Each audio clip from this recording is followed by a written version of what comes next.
The Lost Parables of Jesus Christ. Before we begin, please subscribe for tomorrow's powerful Bible story, a message that will open your eyes and bring you closer to the truth of God's Word. Many people know the parables of Jesus, the Good Samaritan, the prodigal son, the sower and the seeds. But beyond the ones we remember are lessons hidden within his stories, deep truths that many have forgotten or overlooked. These are the lost parables of Jesus Christ, the stories that still speak, but few are truly listening. When Jesus walked the earth, he spoke in parables. He used stories that ordinary people could understand: farmers, shepherds, fishermen, and mothers. But each story carried a heavenly meaning. The parables were more than stories, they were keys to unlock the mysteries of God's kingdom. Yet today, many have lost their deeper message. Jesus once said, "The kingdom of heaven is like a hidden treasure buried in a field.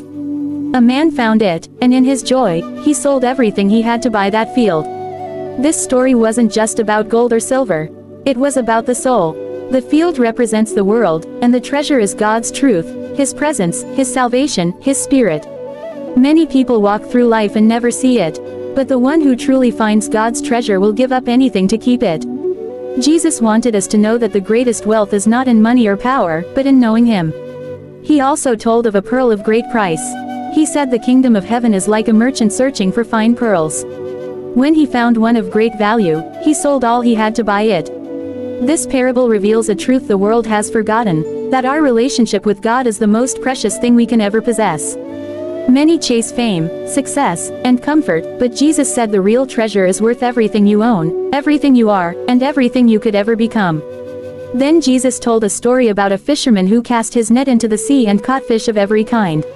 When the net was full, they pulled it to the shore, keeping the good fish and throwing away the bad. This parable shows the final separation, the moment when God will gather all people together. Every nation, every race, every heart.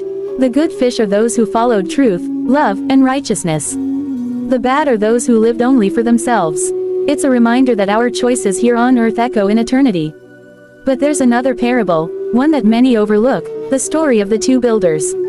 Jesus said, "Whoever hears my words and obeys them is like a wise man who built his house upon the rock. The rains came, the winds blew, but the house stood firm. The other man built his house on sand. When the storm came, his house fell with a great crash." Jesus wasn't talking about houses, he was talking about hearts. If your life is built on God's word, no storm can destroy you. But if it's built on pride, pleasure, or worldly things, one strong wind can bring it all down. He wanted us to build on the rock, the truth, faith, and obedience to God.